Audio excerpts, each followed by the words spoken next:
How many think it's time for a conservative government that will lower taxes, build homes, unleash our resources, build more jobs, and stand up to Trump from a position of strength?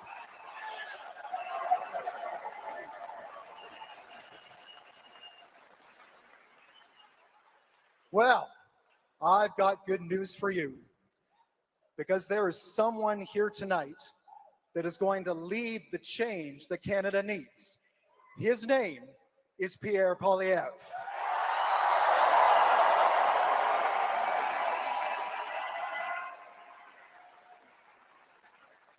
Now, before we get to hear from the man himself, first, we're going to hear more about Pierre from someone that knows him well, that knows the hope and the change that he's going to bring to our country. You know what I like to say that politics is a team sport, but the team starts at home. And so it is my great pleasure tonight to introduce to all of you Aneta Poilievre.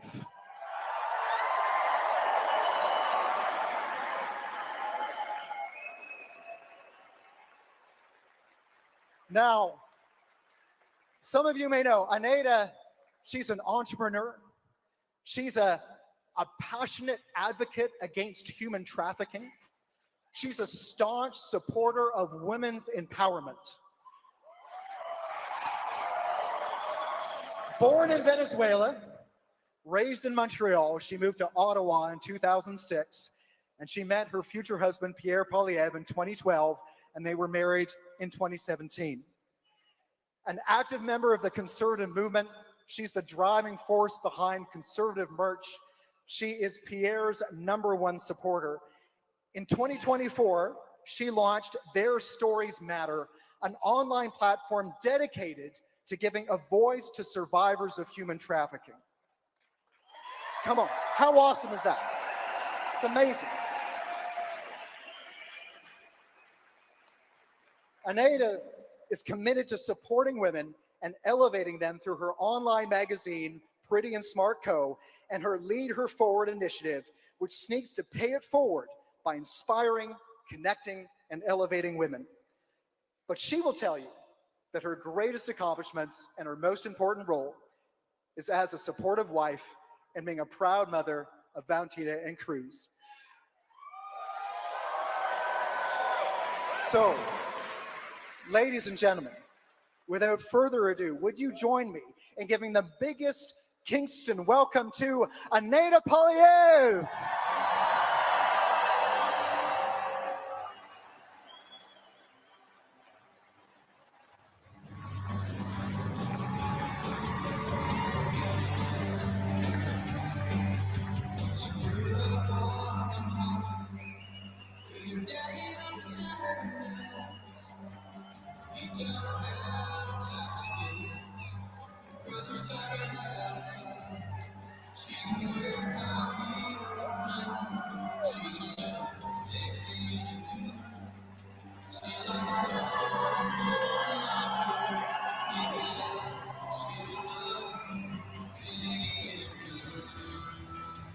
Wow! What a crowd! Full of energy! Kingston, you delivered! Well, here we are, Canada, in a crucial time where we must decide whether we're going to elect for a 4th term a liberal government that has weakened our economy, left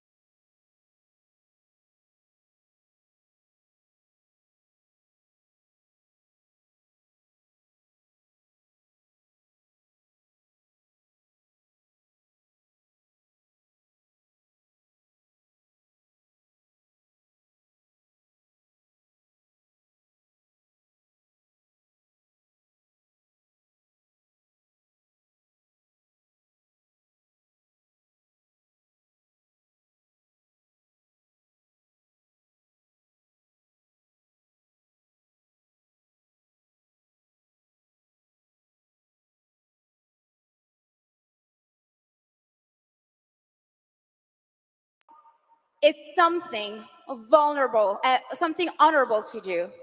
So while Mr. Carney likes to look down on my husband because he has been here all along fighting with us, he looks down at my husband and tells him, Pierre doesn't know how the world works. Well, I'll tell you what.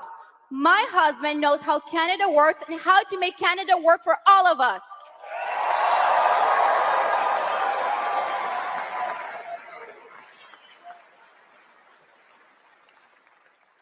Now, I love all of my husband's policies. Looks like the Liberals too, since they've been copying them all. Not only our policies, but also my husband's speeches, and now our rallies too. But in order to understand and really see how sincere my husband is about all of these policies, we gotta know who is the man behind all of those policies. My husband, he was born from a teenage mother who gave him out for adoption to two school teachers from Saskatchewan. They worked really hard, living paycheck to paycheck in a very humble way, and my husband had to fight for everything he had. I was born in Caracas, Venezuela, and my family immigrated here in 1995 when I was 8 years old.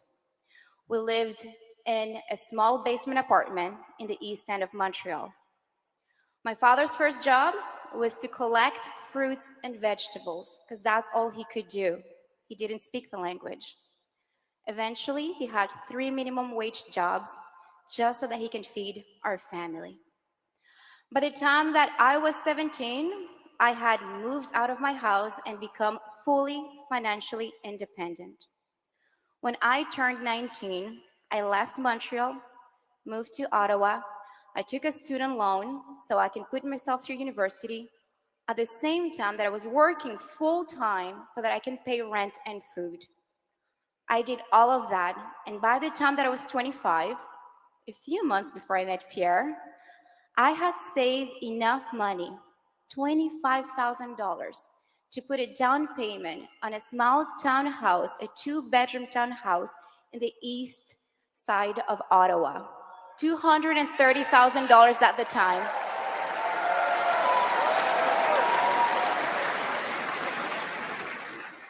So I was 25, single woman, able to buy a little house, $230,000. That was in 2012, 3 years before the Liberal government took office. That is what we called the Canadian promise, when you could work hard and get ahead. And that is what we are fighting for, to bring it back.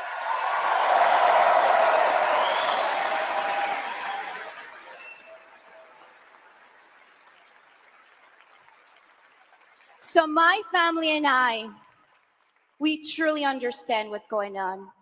And that is why we stand united in this fight. That is why I am by my husband's side every single day. I'm not just a prop, guys.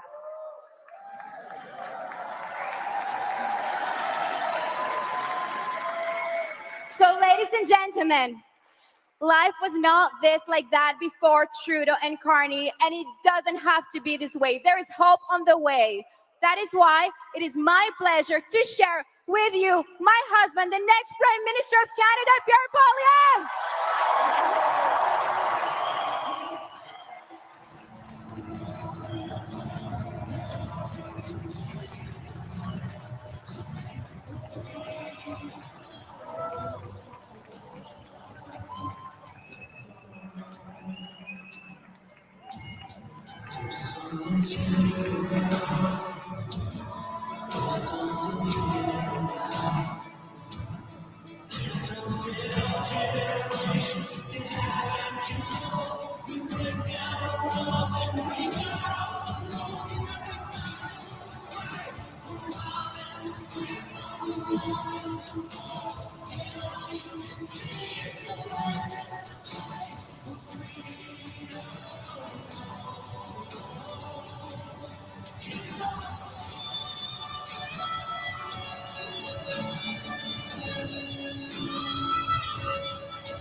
Kingston, who's ready for a change? Who's ready to act some taxes for a change? Who's ready to build some homes for a change? Who's ready to bring home our jobs and take back control of our country from the Americans for a change? And who's ready to put Canada first for a change? Wow, what a crowd. Look at this incredible group. The Limestone City, solid as rock. What an incredible audience. This has got to be the biggest rally here for a little while, eh?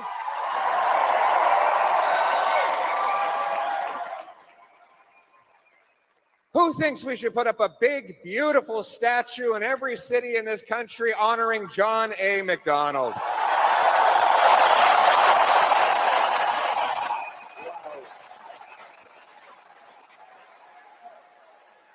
What an incredible place. Any Queens students here? Anybody from Queens? Wow, look at all the young people. Right over here.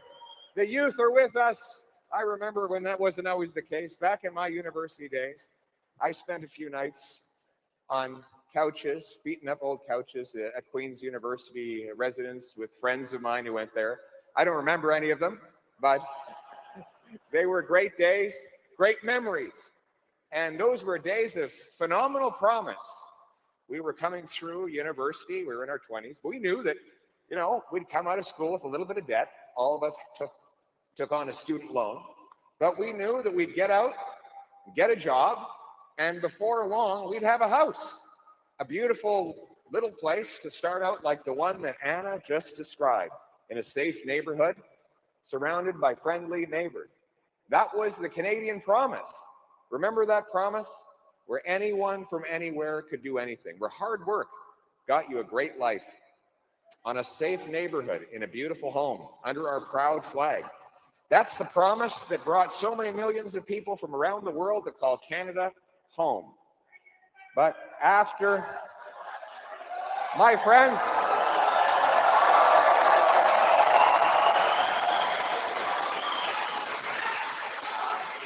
thank you.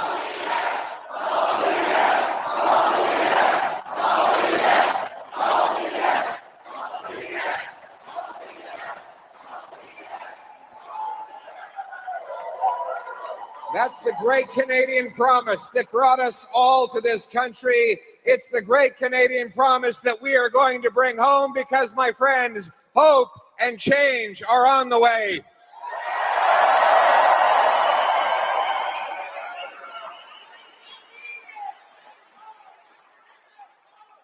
Before I get into the broader context of my remarks tonight, I should address yet another unfair attack on our economy from the U.S. president.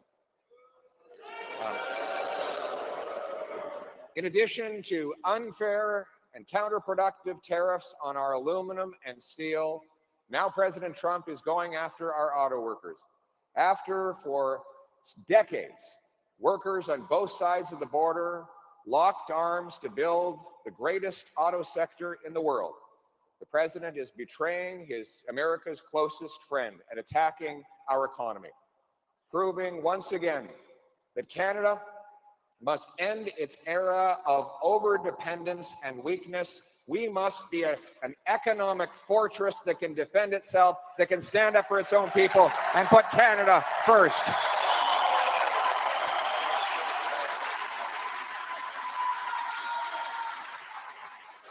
Conservatives will be there for the auto workers to keep them working, to keep their jobs, to fight through this mess.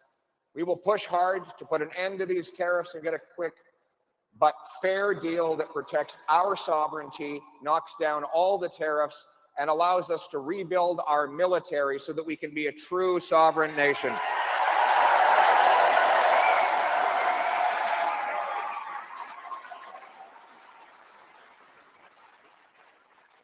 But to do that, I need your help. If you believe that we need change in putting Canada first, then I need you to elect the great Brian Patterson as the next member of Parliament for Kingston. There he is. Come on up here. Come on up here. Here he is, the mayor. Give it up for this guy. He's the guy.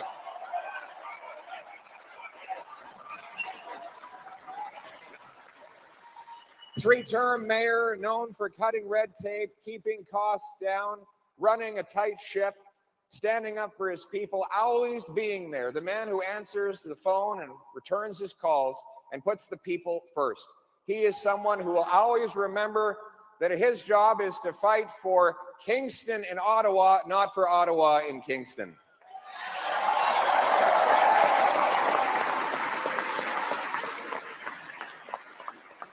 And I think he'd be a lot better than Mark Garrettson. You agree with that?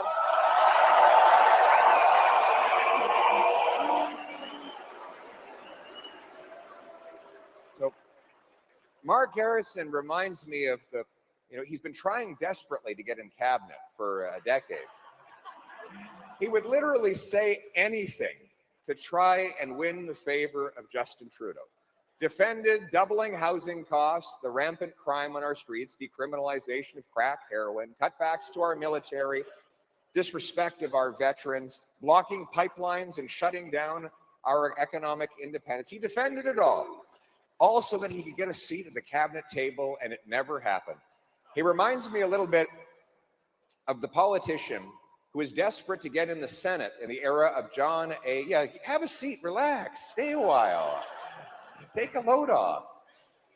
You know, this politician, a lot like Mark Garrettson, showed up. He wanted to be in the Senate. And so he showed up at a funeral for a senator who had just passed. And he walked up to John A. Macdonald. And he said, "I'd like to take that man's place." And Macdonald said, "It's too late. They already nailed the coffin shut." Oh, if you don't laugh, you cry, right? You know, this city is a very special place. They call it the Limestone City because it's literally made of limestone, the most beautiful limestone structures anywhere in the world. Great Fort Henry, not far away, a real fortress and a symbol to resistance against potential American aggression, isn't it? It's a reminder that we are a peaceful, friendly, kind people, but never mistake our kindness for weakness. We stand up for ourselves and we put our country first.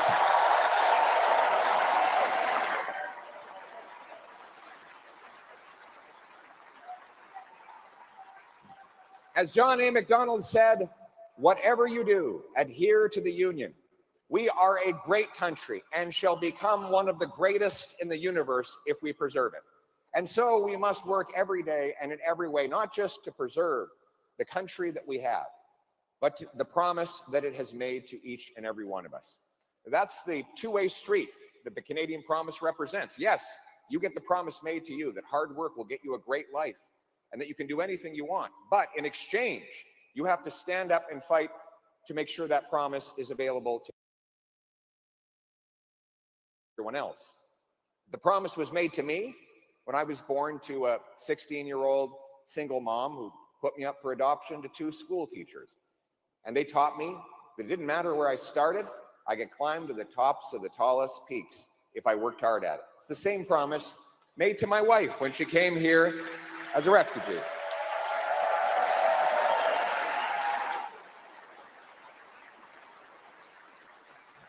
This country has given us everything that we have.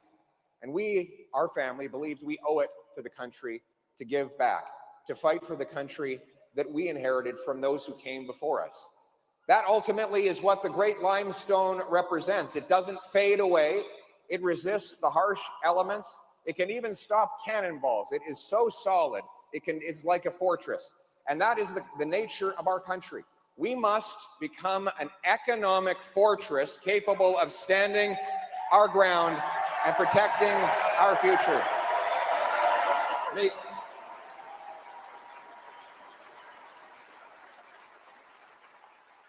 Après la décennie perdue des libéraux, le Canada coûte plus cher, on est plus pauvre et plus dépendant sur les Américains. Les libéraux ne méritent pas un 4e mandat. Il nous faut un nouveau gouvernement pour mettre le Canada d'abord, un gouvernement qui va faire changement et un gouvernement qui va ramener nos emplois ici pour qu'on puisse se tenir debout face à Donald Trump. Nous devrions être un pays fort, un pays uni, et nous allons l'être. Now, the Liberals, after 9 years, after the lost Liberal decade, we have a very excited group back there. How are you all doing? God love you. Thank you. After the lost Liberal decade, costs are up, crime's up, and our economy is down under the American thumb. The Liberals do not deserve a 4th term. What we need is a new Conservative government that will put Canada first for a change. But that is the choice in this election. In order to distract from that choice, the Liberals have pulled a fast one. They've replaced Justin Trudeau with his economic advisor and hand-picked successor. He has all the same Liberal advisors, the same Liberal ministers, the same Liberal MPs, the same Liberal promises. The only difference is that Mr. Carney is even weaker and more conflicted than the Justin Trudeau who came before him. He is the first thing he did was when Donald Trump threatened tariffs, he moved his headquarters to the US, to Trump's headquarters, to Trump's hometown, just like Trump wanted. He sent his corporate cash off to Bermuda so that he wouldn't have to pay the same high Liberal taxes he and Justin Trudeau force on single moms, seniors, and small businesses. We learned today that the headquarters for Brookfield in Bermuda is actually a tiny little office on top of a bicycle shop. So they pretend they're doing business in this tiny little office above a bicycle shop so that they don't have to pay the taxes that they make you pay. And of course, Donald Trump has endorsed Mark Carney. He wants Carney to win because he knows that a 4th Liberal term will mean that Canada is weak and under America's thumb. My friends, we don't need a weak Liberal. We need a strong Conservative who will stand up for a change.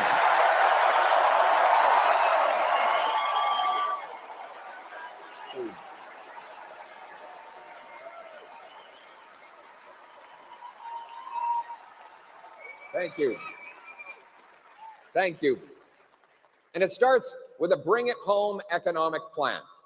The goal is to bring back our jobs, our businesses, our economic sovereignty, so that we're no longer so dependent on the Americans. Right now, the problem is the Americans get 75% of our exports. We sell twice as much to the Americans as we sell to other provinces. We've lost $500 billion investment dollars to the South in the last 10 years. That means Canadian pension money, RRSP dollars are in the States building pipelines, mines, business centers, and other economic infrastructure that pay wages to American workers with our investment money. That is the Liberal record of handing over our economy to the Americans. By contrast, we want to bring it home. And that is why, with the help of Shelby Newman Cramp, a businesswoman and our member of parliament,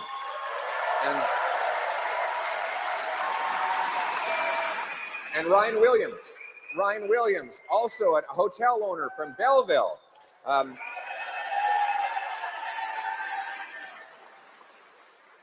And the great Scott Reed, whose family founded Giant Tiger. Anybody who has one of these Conservative Canada First signs, if you show up at a Giant Tiger with one of those, you get free admission into the store, okay? The Reed family is wonderful. We have built an economic package. We're going to talk about Michael Barrett in a minute, but we've got some other things to say about the great Michael Barrett. But we put together an economic plan to bring our jobs and resources home. Here's how it's going to work. First of all, we need to cut taxes on work, investment, energy, and home building in order to incentivize people to get things done again.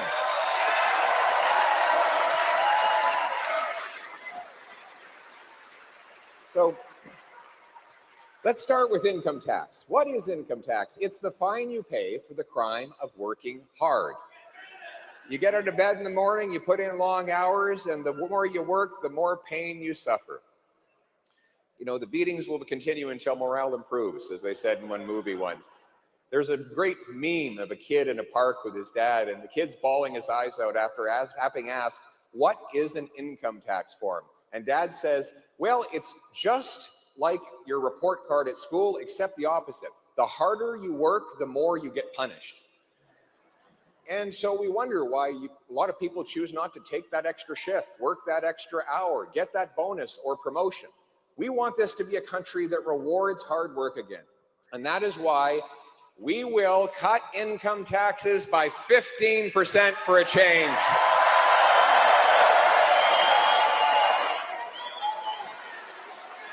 You like that? Yes. I know you can spend that money better than the government can. A dollar left in the hands of the person who earned it is always better spent than in the hands of the politician who taxed it. And you know how to spend your money. We'll let you contribute an extra $5,000 to your tax-free savings account as long as you invest it in Canadian companies.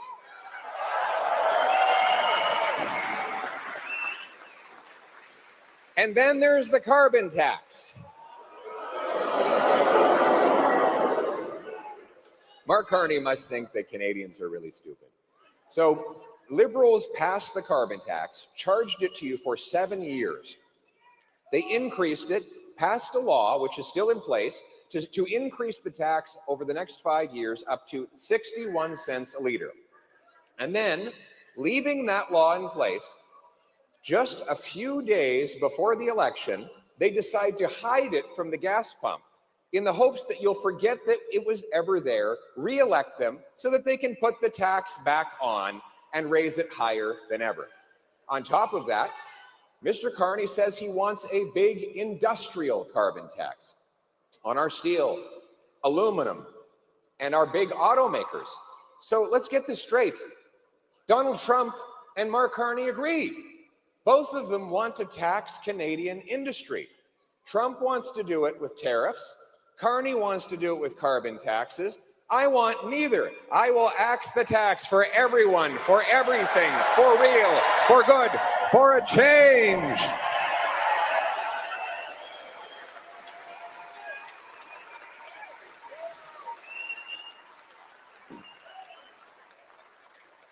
And then there's the inflation tax, the worst tax of all. It's the worst tax because it's undemocratic. It is unfair. It is sneaky. And it takes from those with the least to give to those with the most. Let me explain what the inflation tax is. When government wants to take more of your money, but they're afraid to admit it, they don't go into the House of Commons and pass a tax increase. They start spending more than they have, and they have the central bank print the cash to pay for it. So in roughly the last 4 years, the money supply increased from 1.8 trillion to 2.5 trillion, a 40% increase, during which time the real economy only grew by 4%. In other words, the money is growing 10 times faster than the stuff that money buys. Now, you might say, well, more money, that's a good thing, isn't it? Well, not if you don't have more of the stuff that money buys. If you have 10 apples and $10, it's $1 an apple. If you double the number of dollars to 20, but you still only have 10 apples, well, all of a sudden, each apple costs twice as much. That is inflation. It's very good if you are a billionaire or a multinational corporation, because the assets you own go up faster than inflation. But if you're a worker or a senior, the purchasing power of your pension or paycheck goes down. It's actually not that things cost more, it's that your money is worth less. And it is a secret, sneaky, silent thief, almost coming into your house in the middle of the night, taking change out of your pocket, just amounts that you can't possibly notice, until that day comes when you're standing at the till at the grocery store and you have to start putting products back in the basket because you can't afford to pay the bill. Mark Carney advocated for central banks all around the world to print copious amounts of money. 4 years ago, he said we would have deflation, which means prices go down. God forbid prices would go down.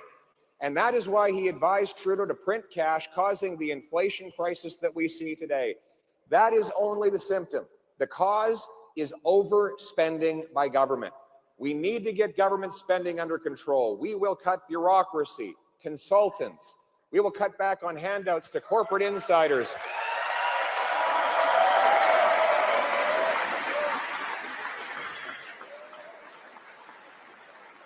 We will cut back on foreign aid to dictators, terrorists, and global bureaucracy to bring our money home.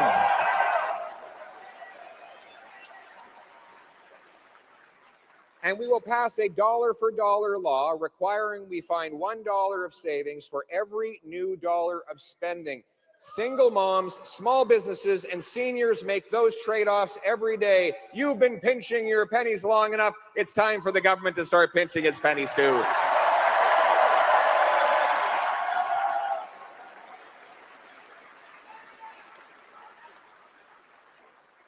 And we are going to axe the sales tax on new homes to save you up to $65,000.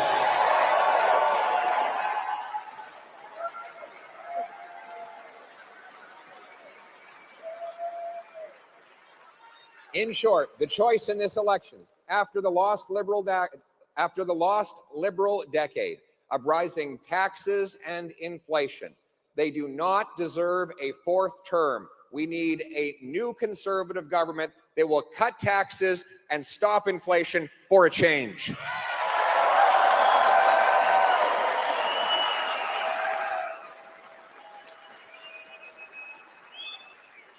And I got a question for you. How are house prices here in Kingston? How's the rent? You can find an affordable place after? Oh, that can't be true. The Liberals promised affordable housing. Oh, you must be hallucinating. The Liberals said, no, but the Liberals said that housing would be affordable if you just put them in power for 10 years. Now they say if you just give them a fourth term, they'll make it affordable. Anybody believe them? So this is what happened.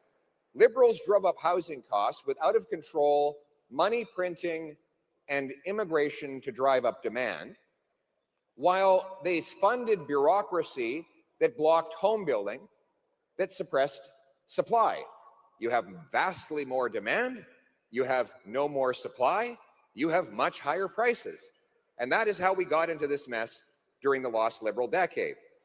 To respond to it, they started creating new government programs.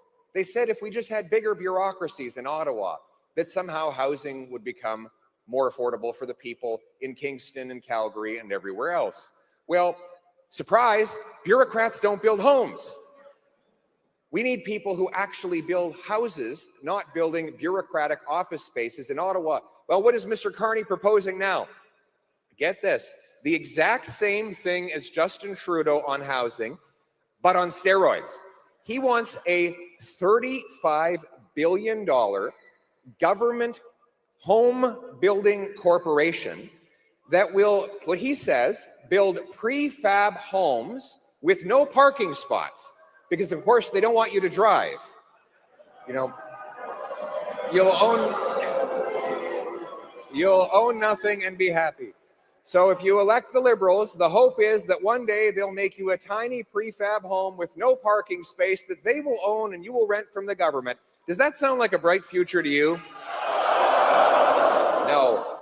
We know that the real reason that we can't get housing built is because of taxes and bureaucracy. We have the second slowest building permits in the OECD. It takes 3 times longer to get a permit in Canada than it does in the UK or the US. That's why we have the fewest homes of any country in the G7, even though we have by far the most land to build on. To change it, we need strong national leadership to get rid of the sales tax on new homes, incentivize municipalities to speed up permits, free up land, and cut development charges.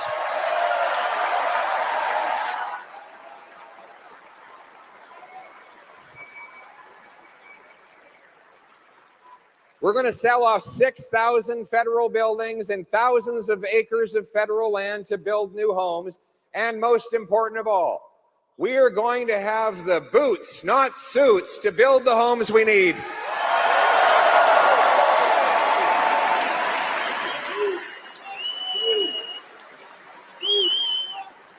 We need the carpenters, we need the framers, the plumbers, and the electrician. Do we have any trades in the house today? Wow. My advice to every young person today is get a trade. Get a trade. All the best jobs are in the trades. You'll do the trade itself, and then you'll take the brain power, the problem solving, and the common sense. You'll know how the things actually work, and then you can start a business and employ other tradespeople and do incredible things. The smartest people I meet, the best business people I see are in the trades, but we don't have enough of them. We don't have enough. So the government is putting all of its eggs in white-collar education. And the university is great. I went there, but we have to back up the trades as well. And that is why I have announced that we will put the trades first for a change. We will fund 350,000 training positions for young apprenticeships, young apprentices.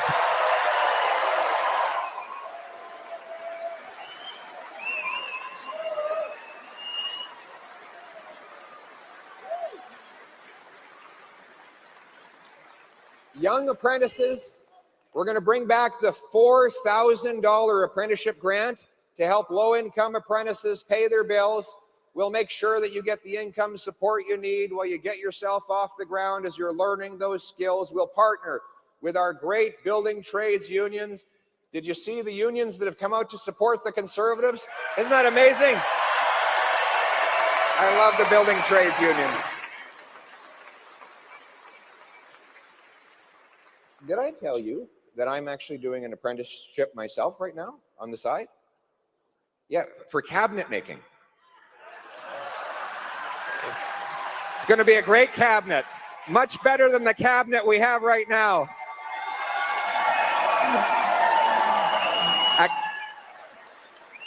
It'll be a Canada First cabinet.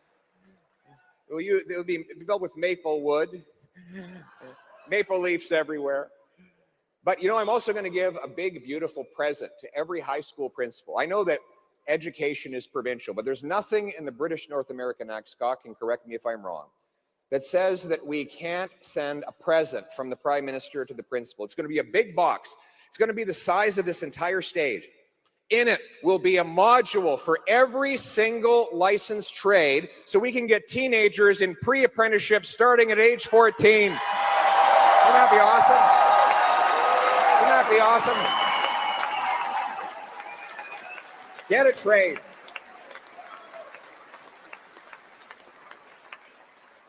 We want to unlock powerful paychecks in the professions as well. We've got to reduce the wait times in our healthcare system. 6 million people without a doctor after the lost Liberal decade. The lost Liberal decade. And what do they say? That they want to block the 20,000 immigrant nurses and 32,000 immigrant nurses and 20,000 immigrant doctors we have in this country. They can't work because there's no way that they can prove their qualifications. And so my approach is totally different than the current approach, which is bureaucracy. What I say is we did it in the trades with the red seal 70 years ago. It worked. Let's create a blue seal so that our immigrant professionals can take a test, prove they're qualified, get working in our hospitals. Get working in our hospitals.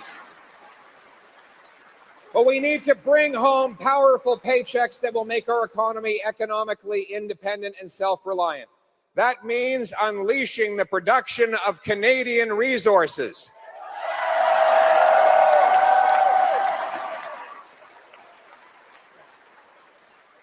Liberals are waging war on our energy sector.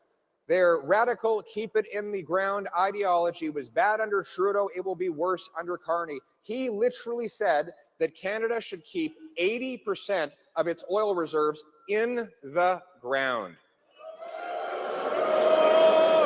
That means that the oil production will all go to the United States, Saudi Arabia, Venezuela, and many other hostile dictatorships will get richer and richer, while Canadians get poorer and poorer. He supported blocking the pipeline to the Pacific Coast, Northern Gateway, which would have taken 500,000 barrels of oil, sent it to Asia, going around America. Now, because the Liberals blocked 15 LNG liquefaction plants, we have to give 100% of our natural gas to the Americans for $4, while it goes for $15 in Europe. They say that there is no business case. And just this week, Mark Carney has proven he hasn't learned a thing. He gave a big, beautiful gift to Donald Trump. He said that he will keep in place the Liberal No New Pipelines Law C-69 if he is reelected. This could be the single most important issue in this election, because if this law stays in place, we will not build a single pipeline, a single LNG export plant, a single major mine. We will not be able to break free from our American dependence. My friends, it is time for a change. We cannot allow a fourth term of Liberals blocking our resources and empowering Donald Trump. We need a new Conservative government that will put Canada first by unlocking our resources in Canada.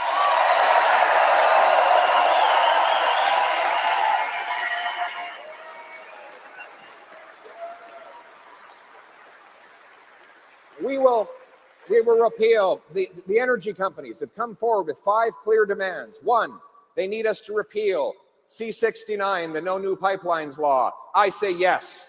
2, they say that we need to have approval times for major projects of 6 months. I say yes to that too. 3, they say we need to get rid of the energy cap that stops our companies from growing. I say yes, let's scrap the cap and produce more energy here in Canada.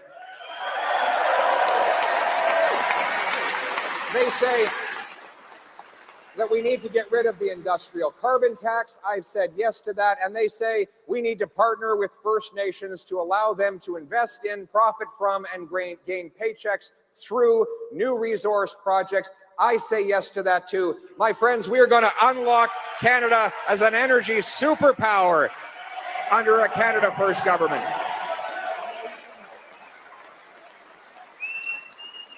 We're going to have these, they're called shovel-ready zones.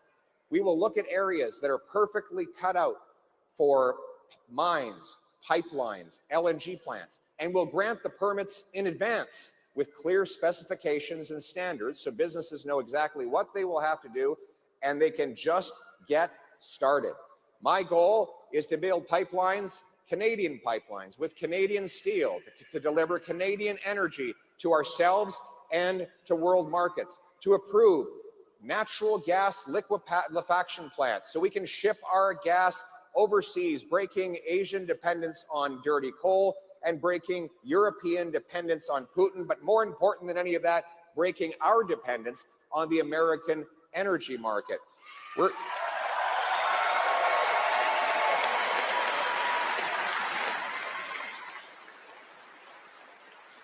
We're going to grant permits to start digging mines and building roads up to the Great Ontario Ring of Fire.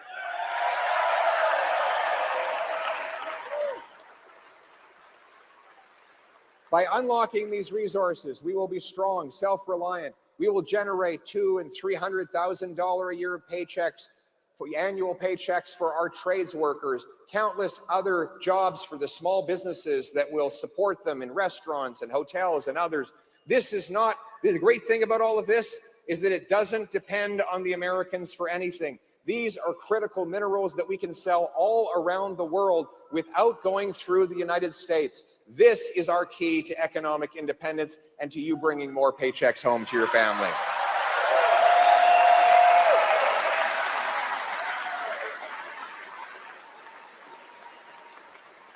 So again, the choice is, after the lost Liberal decade, are we going to elect them to a fourth term to make us weak, to keep our resources in the ground and make us dependent on the Americans? Or are we going to put Canada first for a change by unlocking our resources and becoming strong and independent? Bring it home. Bring it home.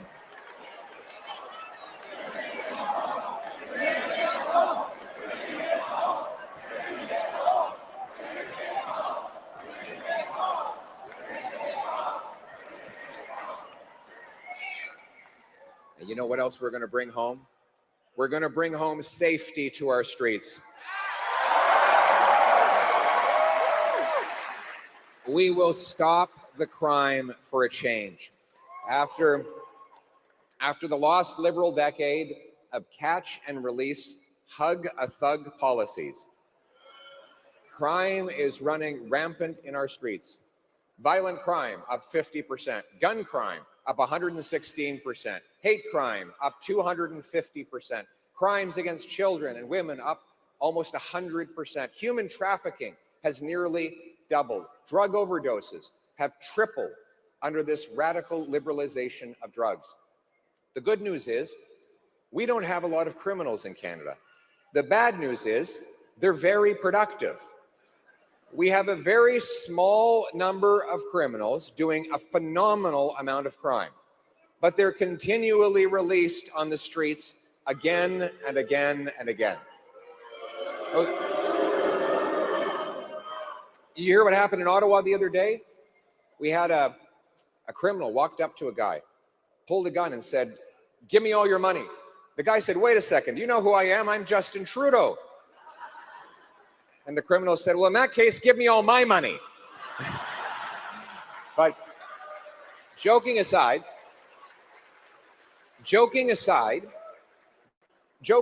we know what the problem is. In Vancouver, they had to arrest the same 40 offenders 6,000 times.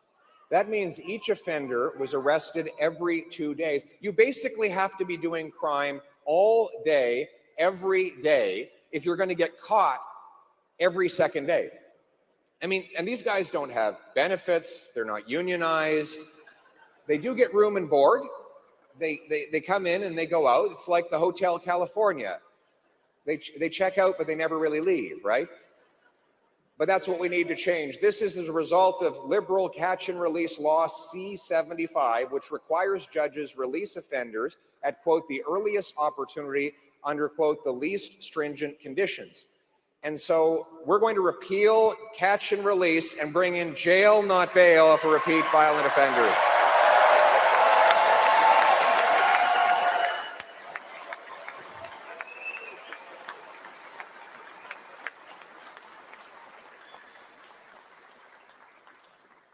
Secondly, there's house arrest. the most dangerous offenders and the most prolific car thieves, even when they're convicted, don't actually go to jail. They go home to watch Netflix. Well, you know, right now, if you steal 100 cars, you get house arrest, you can watch Netflix, or you can play Grand Theft Auto in your living room, or walk out the front door and do the real thing all over again. A Canada First Conservative government will end house arrest for chronic offenders, and we will lock them up.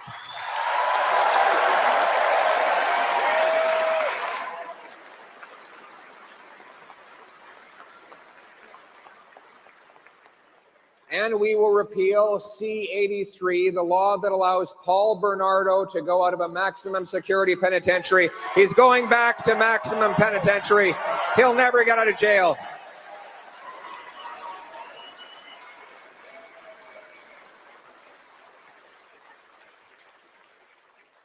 And then there's the guns. Look, we know where the guns are coming from. The US president complains about stuff coming from our country into his country. What about all the illegal guns that are coming from the US? When is he going to do something about that? Well, we can't control what he does, but when is our government going to do something about that? 80% of gun crime is done with illegal American guns smuggled through our porous borders. 99% of shipping containers go uninspected. Much of our border is unguarded. In fact, CBSA is not even allowed guard spots between official points of entry, and so the guns come straight in. When I'm Prime Minister, we're going to put Canada first for a change with 2,000 more CBSA officers, scanners to look into shipping containers, watchtowers to interrupt guns, drugs, border crossers, and stolen cars.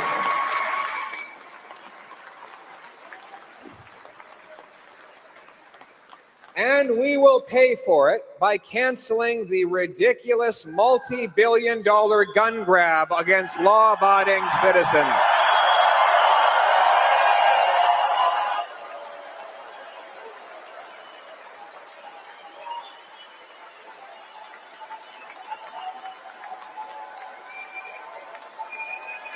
Protect our hunters. Hunters, look at the hunters here. Make sure you send the message far and wide. If the Liberals are elected to a fourth term, they will ban every single hunting rifle in this country. They've already announced their intention to do it. They're going after our hunters. We know that Grandpa Joe's is not shooting up downtown Toronto with his hunting rifle. It's real criminals. I want to protect Canadians from criminals. Why do the Liberals want to protect turkeys from hunters? Maybe we need to protect Canadians from turkeys. I don't know. But we're going to protect the licensed, law-abiding, trained and tested hunters and sport shooters who follow the law. And we're also going to protect our youth against the murderous scourge of opioids.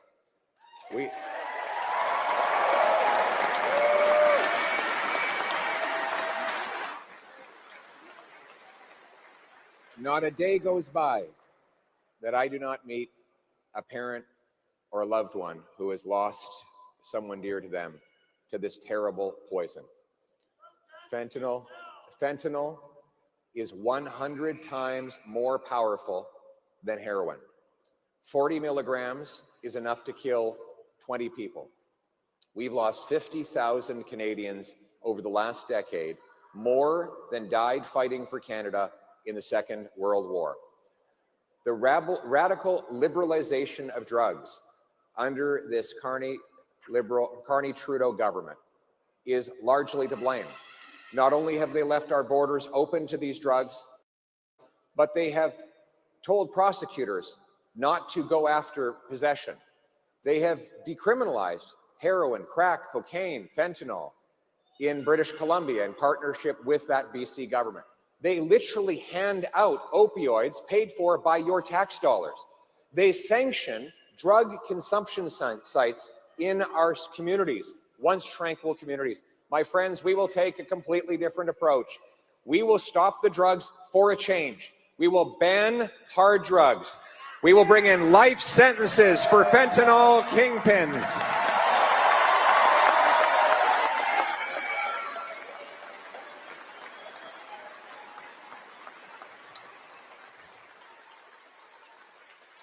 We will stop giving out taxpayer-funded opioids, and instead, we are going to invest in treatment, rehabilitation, and recovery to bring our loved ones home drug-free.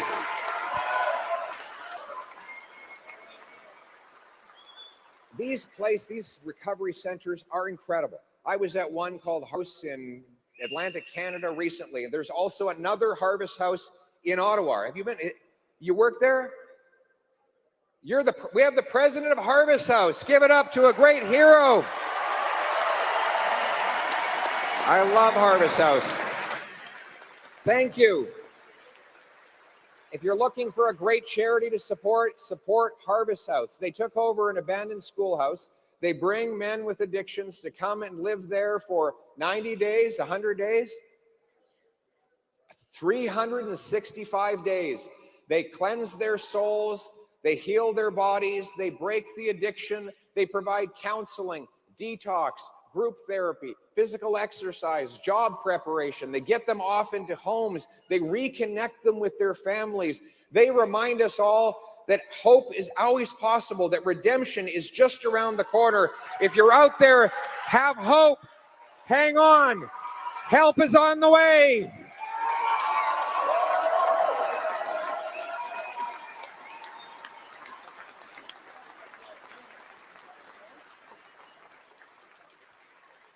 We're going to put our country first again by supporting our great men and women in uniform of the Canadian Armed Forces.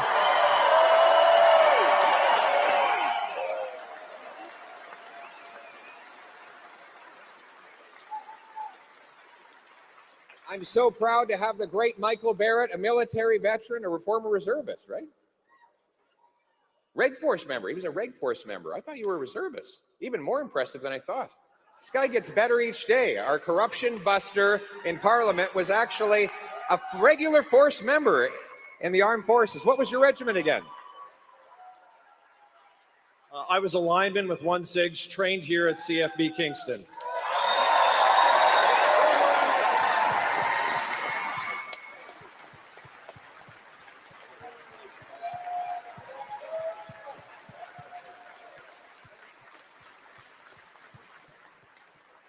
You'll never meet a greater Canadian than Michael Barrett, who's still fighting for his country today. And every day, in every way, he reminds me on Parliament Hill that we need to rebuild our armed forces, and we will. We will infuse the forces with more funds. We will fill all of the vacancies that have been left open after the lost Liberal decade. We're going to build 4 massive Arctic icebreakers to take back control of our icy northern waters. We will build northern landing strips. We will purchase the Poseidon aircraft that will help us to intercept and interrupt foreign submarines. We'll be putting our own submarines in those waters. Finally, we are going to open the first Canadian Forces base in the Arctic since the Cold War, CFB Iqaluit.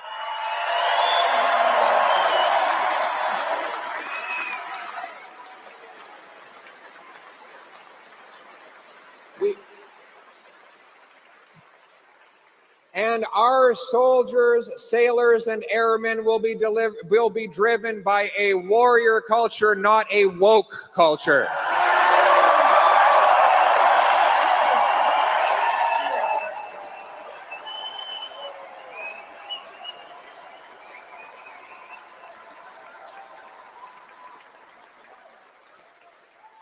We're going to expand the Cadet Corps to get our young people doing Navy, Army, and Air Cadets, learning how to fly, learning riflery, outdoor survivalism, punctuality, respect, service.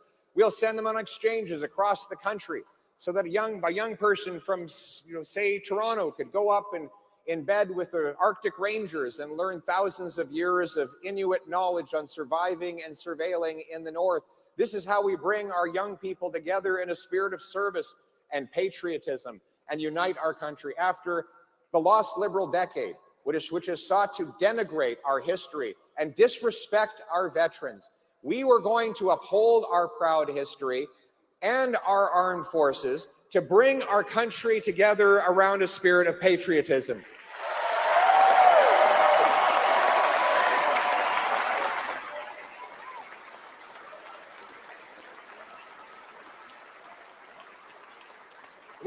We will reject the Century Initiative, which seeks to nearly triple our population to 100 million people in Canada. This radical ideology has driven our system out of control. Canadians are the most welcoming people in the world, but over the last several years of liberal extremism, we've been growing our population 3 times faster than our housing stock. We can never allow Liberals to do that again. But Mark Carney's top advisor, Mark Wiseman, continues to push this Century Initiative, which is, again, another top-down scheme that is good for the large multinational corporations who want to drive down wages by bringing in a surplus of workers to take jobs away from our people. We're not going to let that happen. We're going to get back to a common sense immigration system that brings in people who can fill jobs that Canadians can't do, who can integrate into our country, can enjoy great success, but we will never allow our population to grow faster than our housing, our healthcare, and our job market.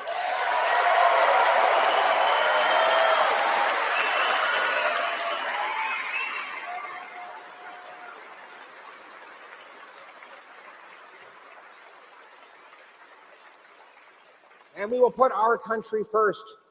I will ban all of my ministers and MPs from any involvement in the World Economic Forum.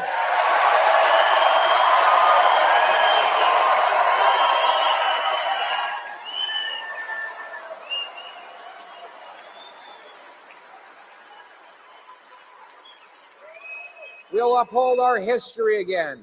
We will rebuild our statues and our monuments. In fact, we will put the famous 5, Terry Fox, our soldiers, the founders of our country, back in the Canadian passport.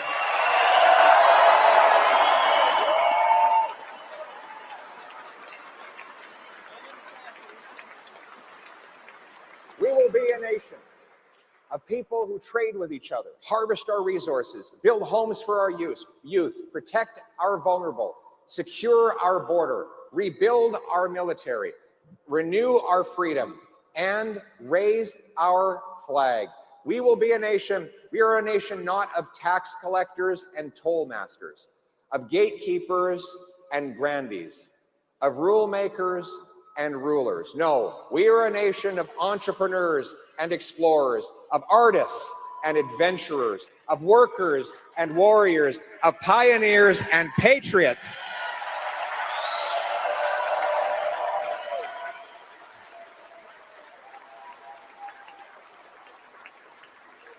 What binds us together is the Canadian promise that anyone from anywhere can achieve anything. That when you get knocked down, there's someone there to help you back up, that you can get on your feet and have a brighter future. That change is around the corner for the people suffering out there. And so I say to that 35-year-old couple desperate to own a home and have kids, but slowly giving up hope, don't give up hope. Change is on the way.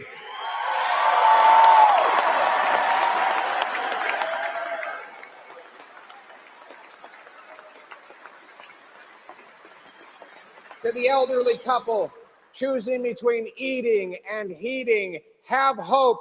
Change and help are on the way for you too.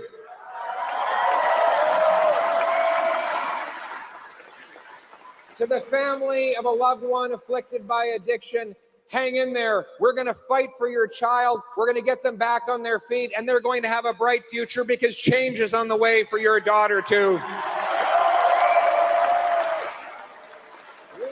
Uphold the Canadian promise so that hard work gets you a beautiful house on a safe street under our proud flag. Canada first, let's bring it home.